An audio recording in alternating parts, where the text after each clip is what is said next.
ചെയ്യുന്ന ജോലിക്ക് കൃത്യമായ ഒരു വേതനം ഈ ഒരു ആപ്പുകളൊന്നും നമുക്ക് തരുന്നില്ല. സത്യം പറയും, വണ്ടി EMI-ക്കാണ് എടുത്തെങ്കിൽ പോലെ അതിൻ്റെ പുറത്ത് വേറെ കടാണോ? ഇപ്പം ആലോചിക്കുന്ന EMI-ക്ക് വണ്ടി എടുത്ത് എന്തിനാണ്? ഇങ്ങനെ ഓടിയെങ്കിലും മതിയാകത്തുള്ളൂ, അല്ലാതെ വേറെ നിവൃത്തി വരുന്നില്ല.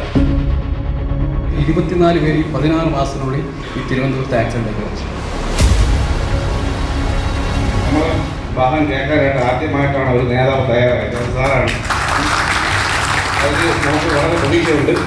UDF വീണ്ടും അധികാരത്തിൽ വരും, തിരിച്ചു വരും. ഇവിടെ ആ ഗവൺമെൻറ് വന്നാൽ ഞങ്ങൾക്ക് നിങ്ങൾക്ക് നൽകാനുള്ളത് കർണാടക മോഡൽ നിയമം കേരളത്തിൽ നടപ്പിലാക്കാൻ ആദ്യ പരിഗണന അതിനായിരിക്കുന്നതാണ്.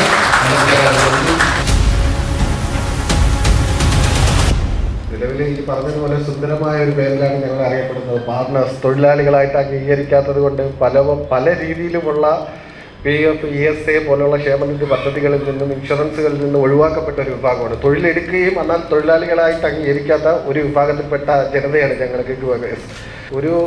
ഈ സംസ്ഥാനത്ത് ഒരു ഗിഗ് വർക്കേഴ്സിന് വേണ്ടിയുള്ള ഒരു ലേബർ ബോർഡ് രൂപീകരിക്കുകയും ഞങ്ങളുടെ ആവശ്യങ്ങൾ നേരിട്ട് പറയാൻ വേണ്ടി ഈ കമ്പനികളുടെ പ്രതിനിധികളെ കൂടെ ഉൾപ്പെടുത്തിക്കൊണ്ട് തന്നെ ഞങ്ങളുടെ ആവശ്യങ്ങൾ പറയാൻ പറ്റുന്ന രീതിയിലേക്ക് ഒരു ലേബർ ബോർഡ് രൂപീകരിക്കണമെന്നുള്ളതാണ്. കാരണം ചെയ്യുന്ന ജോലിക്ക് കൃത്യമായ ഒരു വേതനം ഈ ഒരു ആപ്പുകളൊന്നും നമുക്ക് തരുന്നില്ല. ജസ്റ്റ് ഒരു ആപ്പ് രൂപീകരിച്ച് വെച്ചിരിക്കുന്നു. നമ്മളെ അടിമകളെ പോലെ തന്നെ, ആ ആപ്പിൻ്റെ അകത്ത് അടിമകളെ പോലെ തന്നെയാണ് ജോലി ചെയ്യിപ്പിക്കുന്നത് എന്നുള്ള രീതിയാണ് ഇപ്പോൾ മുന്നോട്ട് പോകുന്നത്. നിലവിൽ ഒരു ദിവസം കൃത്യമായി പറഞ്ഞു കഴിഞ്ഞാൽ ഒരു കൃത്യസമയം ഇല്ലാതെ ജോലി ചെയ്യുന്ന ആൾക്കാരെന്ന് പറഞ്ഞാൽ ഞങ്ങളാണ്. ജോലി ചെയ്ത് രാവിലെന്നോ പകലെന്നോ ഇല്ലാതെ കൃത്യമായി 24 hours ജോലി ചെയ്യുന്ന ഒരു വിഭാഗമായി ഞങ്ങൾ മാറിക്കഴിഞ്ഞു. എന്തിനാണ് ഈ 24 hours ചെയ്യുന്നതെന്ന് ചോദിച്ചാൽ അങ്ങനെ ചെയ്താൽ മാത്രമേ മിച്ചം എന്തെങ്കിലും വീട്ടിലേക്ക് കൊണ്ടുപോയി അരി വാങ്ങിക്കാൻ പറ്റുള്ളൂ എന്ന അവസ്ഥയിലാണ് വരുന്നത്. കാരണം ഞങ്ങളുടെ ആവശ്യങ്ങളെ കൃത്യമായി പരിഗണിച്ചുകൊണ്ട് ഒരു സർക്കാർ ഇടപെടലുകളും ഇതുവരെ നടന്നിട്ടില്ല. സത്യം പറഞ്ഞാൽ ഞങ്ങൾക്ക് മർദ്ദനം വരെ കിട്ടുന്ന ഒരു അവസ്ഥ ഉണ്ടാകുന്ന ഒരു സാഹചര്യം സർക്കാർ തന്നെ ഞങ്ങളെ ഗിഗ് വർക്കേഴ്സിനെ ഒറ്റിക്കൊടുക്കുന്ന ഒരു സാഹചര്യം ഉണ്ടായി. അവരിപ്പോൾ 78 ഓർഡർ എടുക്കുന്നതാണ് പറയുന്നത്. ആദ്യം 20 ആയിരുന്നു. 28 ഓർഡർ എടുക്കണമെങ്കിൽ 17-18 മണിക്കൂർ നമ്മൾ ജോലി ചെയ്യേണ്ടി വരും. അങ്ങനെ ചെയ്തിട്ട് 24 പേര് 16 മാസത്തിനുള്ളിൽ ഈ തിരുവനന്തപുരത്ത് ആക്സിഡൻ്റ് വെച്ചു മരിച്ചു. 8 പേർക്കാണ് അവർ ഇൻഷുറൻസ് ക്ലെയിം കൊടുത്തത്. അത് സമരം ചെയ്തിട്ട് ഡാറ്റ വരെ സുഖിയുന്ന കമ്പനി ആ ഓടുന്ന ഒരു പയ്യൻ്റെ ഡാറ്റ വരെ എടുത്ത് മാറ്റി, ആപ്പിൽ നിന്ന് എടുത്ത് മാറ്റി. പക്ഷെ ഞങ്ങൾ വിട്ടില്ല. ബാങ്കിൽ ഇപ്പോൾ സ്റ്റേറ്റ്മെൻറ്റ് എടുത്ത് ഓടിയിൽ നിന്ന് തെളിയിച്ച് കോടതിയിൽ പോയി പൈസ മേടിച്ചു കൊടുത്തു. ഒരു 8 പേരുടെ കൊടുത്തു. ഇൻഷുറൻസ് പോലും കിട്ടില്ല. ഈ അപകടത്തിൽ മരിക്കാത്തവർക്ക് 1 ലക്ഷം രൂപയാണ് ഈ നമ്മുടെ ചികിത്സൻ്റെ ഇൻഷുറൻസ് അവർ കൊടുക്കുന്നു. 1 ലക്ഷം രൂപയ്ക്ക് എന്തെങ്കിലും ഒരു പെൺകുട്ടി ഇപ്പോൾ ഈ അടുത്ത കാലത്ത് ടോർസ് ലോറി 2 കാലിൽ കൂടെ കയറിയാണ് 18 ലക്ഷം രൂപ കിംസിൽ മാത്രം ട്രീറ്റ്മെൻറ്റ് ഉണ്ട്. അവരുടെ കയ്യിൽ ഒന്നുമില്ല എടുക്കാൻ. 1 ലക്ഷം രൂപ ഒരു ഇൻഷുറൻസ്. ലാസ്റ്റ് സമരം ചെയ്ത് 2 ദിവസം ആപ്പ് എല്ലാവരും ഓഫ് ചെയ്തിട്ട് കമ്പനി ഏറ്റെടുത്തു, ചികിത്സ ഏറ്റെടുത്ത് അവർ കൊടുത്തു. ഒരു ഇതില്ല 18-19 മണിക്കൂറൊക്കെ ഇവിടെ ഒരുപാട് ഞങ്ങൾ സമരം ചെയ്തിട്ടാണ് കുറച്ച് കാര്യങ്ങളും അവർ ചെയ്തു തന്നു. സമരം പൊളിക്കാൻ വേണ്ടിയിട്ട് അവർ തന്നെ ഡമ്മി ആൾക്കാരിനെ ഇറക്കും. വേറെ താൽക്കാലികമായിട്ട് 500, 1000, 2000 കൊടുത്ത് ഇറക്കും. അങ്ങനെ ഞങ്ങൾ തടഞ്ഞു വെച്ചു. എൻ്റെ പേരിൽ കേസെടുത്തു. എൻ്റെ പേര് 16 പേരെ ടെർമിനേറ്റ് ചെയ്തു. TLമാരെ ഞങ്ങൾ കൂട്ടിയിട്ടു. ലാസ്റ്റ് കമ്പനിയിൽ നിന്ന് ആൾ വന്ന് ശരിയാക്കി വിട്ടു. 5 രൂപ 2018 5 രൂപയാണ് തുടങ്ങുമ്പോൾ കൊടുത്തത്. ഇപ്പോഴും 5 രൂപയും. ഒരു ചായ കുടിക്കണമെങ്കിൽ 12 രൂപ, ഒരു കിലോമീറ്ററിന് 5 രൂപ കൊടുക്കുന്നത്.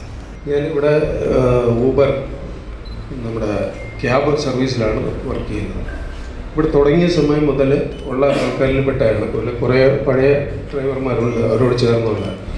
കഴിഞ്ഞ ഈ നാളുകളിൽ തുടങ്ങിയ സമയം മുതൽ പലവിധ മോഹന വാഗ്ദാനങ്ങൾ നൽകിക്കൊണ്ടാണ് ഞങ്ങളൊക്കെ അതിനകത്തോട്ട് കൊണ്ടുവന്നത്. 10 ലക്ഷവും 12 ലക്ഷവും ഒക്കെ വിലയുള്ള വണ്ടി എടുത്തിട്ട് വേറെ നിവൃത്തിയില്ലാത്തതുകൊണ്ട് ഈ നാളുകളിൽ റേറ്റ് കുറയുന്നതല്ലാതെ കൂടുന്നില്ല. അതിൻ്റെ ഇടയ്ക്കാണ് നമ്മൾ പരമാവധി ടാക്സിക്കാരുമായിട്ടുണ്ടാകുന്ന ക്ലാഷ്. അത് പല സ്ഥലങ്ങളിൽ. അതുമാത്രമേ നമ്മൾ വണ്ടി ഓടിയേ പറ്റത്തുള്ളൂ. കാര്യം എന്തെന്ന് പറഞ്ഞാൽ വണ്ടിയുടെ ലോൺ അടയ്ക്കണം. അതുകൂടാതെ വണ്ടി എടുക്കാൻ വേണ്ടി അല്ലാതെയും നമ്മൾ ആദ്യം കാശ് അടയ്ക്കണമല്ലോ. പല പുതിയതായിട്ട് വരുന്ന ഡ്രൈവർമാർ അതുപോലെ താലി പണയം വെച്ചും അതുപോലെ സ്വർണം വെച്ചും പലിശയ്ക്ക് വാങ്ങിയൊക്കെ ആയിരിക്കും വണ്ടി എടുക്കുന്നത്.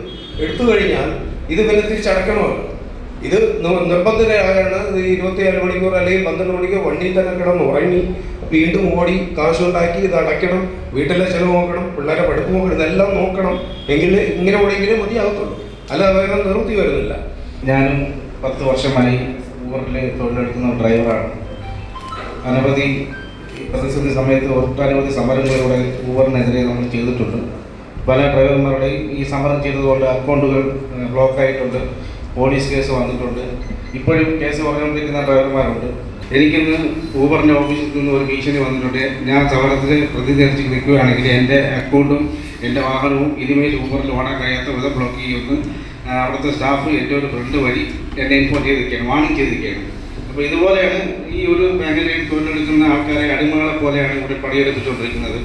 ഇനിയുള്ള പ്രതീക്ഷ നമ്മുടെ സാറിനാണ്. നമ്മളെ വാഹനം കേൾക്കാനായിട്ട് ആദ്യമായിട്ടാണ് ഒരു നേതാവ് തയ്യാറായത്, അത് സാറാണ്. അത് നമുക്ക് വളരെ പ്രതീക്ഷയുണ്ട്. സ്വിഗ്ഗിയുടെ ഒരു ഭാഗമാണ് ഇൻസ്റ്റമാർട്ട്. ഇതിൻ്റെ ഞാൻ ചേരുമ്പോൾ അതിൽ 25 രൂപയായിരുന്നു ബേസിക് പേ എന്ന് പറയുന്നത്. അത് പിന്നീട് കുറച്ച് നാൾ കഴിഞ്ഞു, കുറേ നാൾ കഴിയുമ്പോൾ 15 രൂപയ്ക്ക്. എന്നാലും നമുക്കൊരു മിനിമം സെക്യൂരിറ്റി ഉണ്ടായിരിക്കും എന്ന് പറഞ്ഞിട്ട് പിന്നെ കുറച്ച് നാൾ ലീവ് എടുത്ത് കഴിഞ്ഞ് നോക്കിയപ്പോൾ പിന്നെ നമ്മുടെ ബേസിക് പേ കുറച്ച്. അതിൻ്റെ കൂടെ തന്നെ ഇൻസെൻറ്റീവ്സ് നേരത്തെ നല്ലപോലെ ഇൻസെൻറ്റീവ്സ് ഉണ്ടായിരുന്ന സമയത്ത് ഇൻസെൻറ്റീവ്സ് കുറച്ച്. ഉറങ്ങിയാനൊരു പ്രശ്നമൊന്നുമില്ല, കാരണം അത്ര എക്സോസ്റ്റഡ് ആയിട്ടാണ് പണിയെടുക്കുന്നത്. വണ്ടി ഓടിക്കുന്ന സമയത്ത് തന്നെ ഉറങ്ങി ഞാൻ വീണെന്ന് പോയി. സത്യം പറയും, വണ്ടി EMI-ക്കാണ് എടുത്തെങ്കിൽ പോലും അതിൻ്റെ പുറത്ത് വേറെ കടാണെന്നുണ്ട്. ഇപ്പം ആലോചിക്കുന്ന EMI-ക്ക് വണ്ടി എടുത്ത് എന്തിനാണ്? ജോലിക്ക് ഇറങ്ങണ്ടായിരുന്നതൊക്കെയാണ് ചിന്തിച്ചുകൊണ്ടിരിക്കുന്നത്. പോർട്ടർ എന്ന് പറഞ്ഞ പ്ലാറ്റ്ഫോമും കൂടെ ഞാൻ റെപ്രസെൻറ്റ് ചെയ്യുന്നുണ്ട്. പോർട്ടറിൽ ഞാൻ വർക്ക് ചെയ്യുന്നുണ്ട്. ഇപ്പോൾ പോർട്ടറിലെ പ്രശ്നമാണെന്ന് എന്താണെന്ന് പറഞ്ഞാണെങ്കിൽ ഈ ഒരു 3 കിലോമീറ്റർ കഴിഞ്ഞിട്ടാണ് നമുക്ക് പിക്കപ്പെങ്കിൽ അവിടെ നിന്ന് ഒരു 1 കിലോമീറ്റർ മാറി 30 രൂപയ്ക്കായിരിക്കും ഓടേണ്ടത്. അത് കഴിഞ്ഞിട്ട് നമ്മൾ വീണ്ടും പൈസ ഇല്ലാതെ തിരിച്ചു വരണം. തൊഴിലാളികളല്ല അല്ലേ? തൊഴിലാളികളാണോ? പാർട്ട്നേഴ്സാണല്ലേ? കേട്ടാൽ എന്ത് മനോഹരമായ പേരാണ്. നിങ്ങളെല്ലാം പാർട്ട്നേഴ്സാണ്. അതിനകത്തൊരു ചതിക്കുഴി ഉണ്ട് എന്നുള്ളത് പിന്നീട് മനസ്സിലാക്കുന്നത്. അർത്ഥത്തിൽ തൊഴിലാളികൾക്ക് കിട്ടുന്ന ആനുകൂല്യങ്ങളെല്ലാം സത്യത്തിൽ കവർ ചെയ്യാനുള്ള ഒരു വേർഡായിട്ട് പാർട്ട്നേഴ്സ് മാറിക്കഴിഞ്ഞിരിക്കുകയാണ്. അപ്പം ഇതിന് കൃത്യമായിട്ടുള്ള മാറ്റം ഉണ്ടാക്കിക്കൊണ്ടാണ് കർണാടക നിയമം. കൃത്യമായിട്ട് ഒരു തൊഴിലാളി ജിഗ് തൊഴിലാളി വർക്ക് ചെയ്ത് തുടങ്ങി 30 ദിവസം കഴിഞ്ഞാൽ തൊഴിലാളിയാകുന്ന സ്റ്റാറ്റസ് ഉണ്ടാകുകയും തൊഴിലാളിയുടെ എല്ലാ ആനുകൂല്യങ്ങളും അവർക്ക് കൊടുക്കണം എന്ന് നിഷ്കർഷിക്കുന്ന നിയമമാണ് കർണാടക സർക്കാർ പാസ്സാക്കിയിരിക്കുന്നത്. പാസ്സാക്കുക മാത്രമല്ല, അത് ഇംപ്ലിമെൻറ്റ് ചെയ്തുകൊണ്ടിരിക്കുകയാണ് കർണാടകത്തിൽ. തെലങ്കാനയിലും രാജസ്ഥാനിലും ഇത് തന്നെയാണ് സമാന സ്വഭാവമുള്ള നിയമങ്ങളാണ് ഉണ്ടാക്കിയിരിക്കുന്നത്. അതുകൊണ്ട് ഈ മേഖലയിൽ പണിയെടുക്കുന്നവർക്ക് ജോലി സ്ഥിരതയും അതുപോലെ സുരക്ഷിതത്വവും അവർക്ക് ചെയ്യുന്ന ജോലിയുടെ കാര്യത്തിൽ അധ്വാനത്തിൻ്റെ ഫലം ഉണ്ടാക്കിയെടുക്കുന്നതിന് വേണ്ടിയിട്ടുള്ള ഒരു പരിശ്രമമാണ് നമുക്ക്. അപ്പോൾ കേരളത്തിൽ നമുക്കറിയാം 1.5 കോടിയോളം ചിത്രത്തിൽ ഇന്ത്യയിലൊട്ടാകെ നോക്കിയാൽ നമുക്ക് മനസ്സിലാക്കാൻ പറ്റും ഗിഗ് വർക്കേഴ്സ് ഉണ്ട്.